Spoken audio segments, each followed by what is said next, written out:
All right, because a lot of people were gone, I figured I would work a couple problems from the homework. Actually, I'm going to do 4.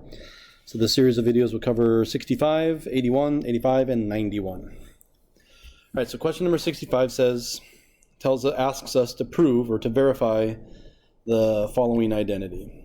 So I'm going to start from the right-hand side because they both have secants and tangents, but this one's got the secant tangents on the bottom, so there's more I can do with the right-hand side than the left. Right-hand side. You have to copy it down exactly how you see it.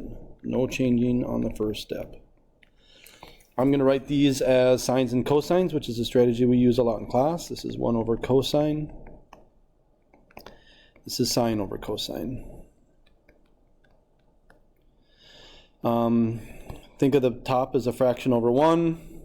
The bottom already has a common denominator, so I'm going to take the top fraction, 1 over 1, multiplied by the reciprocal of the bottom. Cosine comes up. 1 plus sine stays down. So this is one of those problems where you might want to work it from the left-hand side. Let's see if we can get the left-hand side to look like this. I think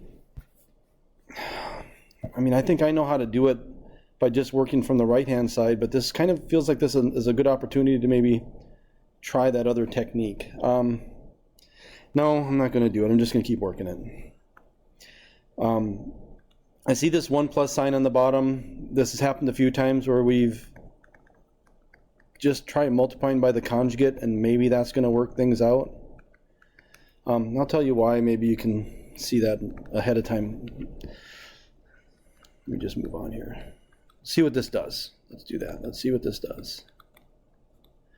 Now the bottom, FOIL it out, you get 1 minus sine squared.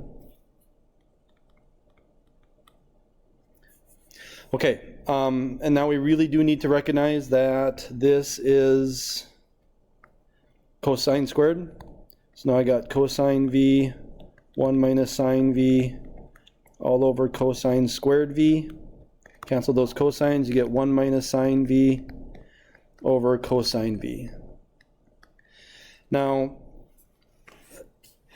here's what I was thinking. I have 2 terms here.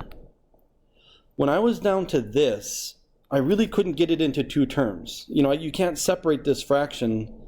It's kind of like that upside down heart method, right? You can't separate that fraction. But I knew if I multiplied by this, that would change that bottom into the cosine. And now I can use that heart method. You can separate those into 2 fractions. So that fraction is 1 over the cosine, which is the secant, and minus sine over cosine, which is the tangent. My proof is done. This would have been a good opportunity to work it from both sides, but remember what that procedure should look like if you're going to do it that way. Anyway, that's a proof.